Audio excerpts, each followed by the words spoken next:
کفن کے ارادے سے منگوا لیا ہے، نہ جانے کس وقت ضرورت پڑ جائے گی، مجھے خطرہ ہے، اندیشہ ہے، آپ کا آخری وقت ہے، میں نے کفن کے لیے کپڑا منگا لیا ہے۔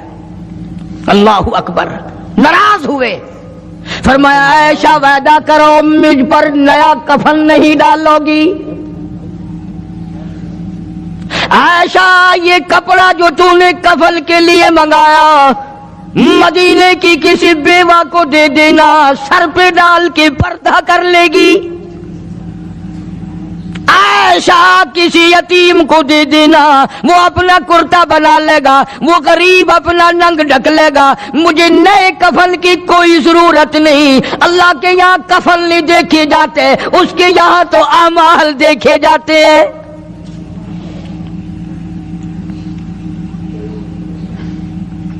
حضرت عائشہ رضی اللہ تعالی عنہا نے اصرار کر دیا، ابا اجازت دے دو، اب تو میں نے منگا لیا ہے، اب تو میں نے منگا لیا ہے، دنیا کیا کہے گی، وقت کا حکمراں، وقت کا بادشاہ، نبی کا جانشین کو کفن بھی نہیں ملا۔ پھر دوسرا رخ اختیار کیا ہے صدیق اکبر سب کہہ دو رضی اللہ تعالی عنہ۔ فرمایا عائشہ او میری بیٹی، نبی کریم صلی اللہ تعالی علیہ وسلم کا آخری وقت تیری گود میں آیا، تیرے سامنے آیا، تو نے آقا مدنی صلی اللہ علیہ وسلم کا آخری وقت دیکھا۔ حضرت عائشہ رونے لگی، ہاں میں نے دیکھا، سب کچھ مجھے معلوم ہے، پر عائشہ شہنشاہ کائنات کا کفن بتا۔ اس مدنی کریم صلی اللہ علیہ وسلم کا، دو جہان کے بادشاہ کا، یتیموں کے وارث کا، بیواؤں کے سہارے کا، دو جہان کے سردار، دو جہان کی رحمت حضرت محمد کریم صلی اللہ علیہ وسلم کا کفن بتا۔ حضرت عائشہ رونے لگی، عرض کی ابا جان جن کپڑوں میں سرکار اس دنیا سے تشریف لے گئے ان کپڑوں میں 12 پیوند تھے، 12 ٹاکیاں تھی۔ فرمایا عائشہ پھر تیرا کیا خیال ہے، میرا محبوب ٹاکیوں میں گیا ہو میں نئے پہن کے جاؤں؟ جن کپڑوں میں میری وفات ہو یہی میرے کفن میں استعمال کرنا، یہی کپڑے مجھے کفن میں دے دینا جو میرے جسم پہ ہیں، اس لیے کہ جب میں اپنے آقا سے ملوں گا تو شرمندگی نہ ہو۔ اور آج ذہن یہ ہے کہ میت کے کپڑے کو ہاتھ بھی نہ لگانا، پہننا تو درکنار، ہاتھ لگانے کو تیار نہیں، گھر میں رکھنے کو تیار نہیں، یوں لکڑی سے اٹھا کر پرے پرے پھینکتے ہیں، آگ لگاتے ہیں، نہلانے والے کو دے دیتے ہیں، وہ بھی نہیں پہنتا، یوں ہی گلیوں میں نالیوں میں پھینک جاتا ہے۔ نہ تیرا باپ مرا، جب تجھے نفرت ہے کپڑوں سے، مردہ نوانے والے کا وہ ماما لگتا ہے، وہ کیوں پہنے؟ عرض کرنے کا مقصد یہ کہ ان حضرات کی زندگی تو دیکھو، اور وفات شریف سے پہلے 2.5 برس جو وظیفہ لیا، جو تنخواہ لی سرکاری خزانے سے، خیبر کی زمین بیچ کر صدیق اکبر رضی اللہ تعالیٰ عنہ نے 2.5 برس کی تنخواہ کا حساب کر کے وہ ساری تنخواہ جو لی تھی بیت المال میں واپس داخل کر کے پھر دنیا سے رخصت ہوئے۔ جو تنخواہ لی تھی 2-2.5 سال میں وہ ساری کی ساری واپس کر دی جناب ابو بکر صدیق رضی اللہ تعالیٰ عنہ نے، کہ میں مسلمانوں کا پیسہ کھا کے نہیں مرنا چاہتا، چاہے تنخواہ کے طور پر تھا، کل قیامت میں میرے لیے رکاوٹ نہ بن جائے۔ آج مجھے اور آپ کو تو یہ تلاش بھی نہیں کہ اپنا حلال کے پیسوں سے کفن تو بنا کے رکھ لیں۔ ایئر کنڈیشن کا ہر وقت ذکر ہے، گھر میں ہونا چاہیے، فریج ہونا چاہیے، پنکھے ہونے چاہیے، یہ ہونا چاہیے، کار ہونی چاہیے، موٹر ہونی چاہیے، یہ ہونا چاہیے، اور کبھی گھر میں یہ ذکر بھی ہوا کہ حلال کا کفن بھی ہونا چاہیے۔ وہ کدھر سے آئے گا؟ اس کے لیے کون انتظام کرے گا؟ کون ہم نے گھر میں پیدا کر رکھا ہے جو اس وقت یہ بات دیکھ کر کفن لائے گا؟ اس لیے قرآن کریم نے اعلان کر دیا، لوگوں اپنا سب کچھ پاک صاف بن کے دنیا سے جاؤ، اپنا بدن بھی پاک ہو، عمل بھی پاک ہو، پیٹ بھی پاک ہو، کفن بھی پاک ہو۔ ان ساری میں وہ بات کرتا ہوں جس سے نہ دیوبندی بچے، نہ بریلوی بچے، نہ شیعہ بچے، نہ سنی بچے۔ موت کا جھٹکا تو سب کو لگنا ہے نا، اور ایسا لگتا ہے لاکھوں برس تک منہ کڑوا رہتا ہے۔ جناب صدیق اکبر رضی اللہ تعالیٰ عنہ نے وہ تنخواہ جو لی تھی ساری زندگی میں، وہ بھی بیت المال میں واپس کر دی اور تمام کے تمام لوگوں کے حقوق چکا دیے۔ باقی جو بات رہی وہ سیدھی کمتر مرحوم کہتا ہے، اجا صدیق دا اسلام تے قرضہ بقایا ہے، اجا صدیق دا اسلام تے قرضہ بقایا ہے، جتا جس دے ہاتھوں اس آخری ضامن دسایا ہے، وصولی دا نہ چنتا نہ لکھوایا صحابہ نے، مدنی کریم صلی اللہ تعالی علیہ وسلم کے جانثار، نبی کا یار، نبی کا وفادار، ہر وقت کا ساتھی، اسی غم میں رہتا ہے۔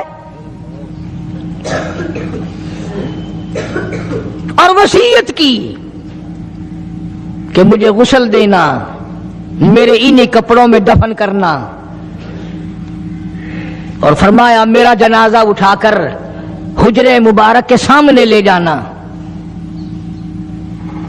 حجرے عائشہ کے سامنے لے جانا، توجہ کرنا، نیند نہ کرو۔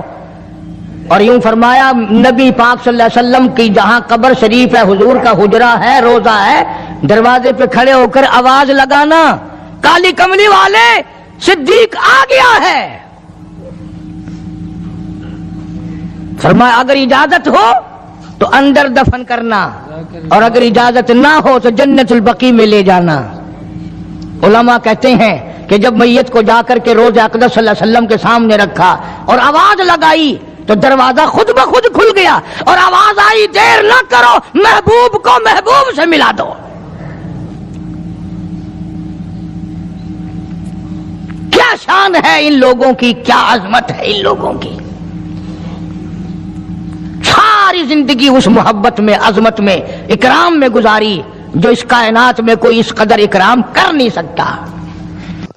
اللہ کیا بات ہے قاری صاحب کی، سبحان اللہ، ماشاءاللہ۔ دوستو یہ ہے حضرت علامہ مولانا قاری محمد حنیف ملتانی صاحب، ان کی آواز آپ نے سنی ہے، کتنی خوبصورت اور کتنی دلکش آواز اور زبردست انداز تھا، زبردست آواز تھی۔ اللہ تعالیٰ قاری حنیف ملتانی صاحب کا پیغام پر ہمیں عمل کرنے کی توفیق عطا فرمائے اور ہمیں سب دوستوں تک پہنچانے کی توفیق عطا فرمائے۔ دوستو اگر آپ قاری صاحب کو لائک کرتے ہیں اور قاری صاحب کو پسند کرتے ہیں تو ہمارے چینل محمد صلی اللہ علیہ وسلم کو سبسکرائب کر دیں، اور اس ویڈیو کو اپنے دوستوں کے ساتھ شیئر کیجیے گا تاکہ سب دوستوں تک یہ ویڈیو پہنچ جائے، اور ہم آپ کے لیے اس چینل پر لاتے رہیں گے ڈیلی قاری صاحب کے بیانات، تو ضرور سبسکرائب کر دیں، سپورٹ کر دیں۔ ملتے ہیں نیکسٹ ویڈیو میں، نیکسٹ بیان میں، تب تک اللہ حافظ۔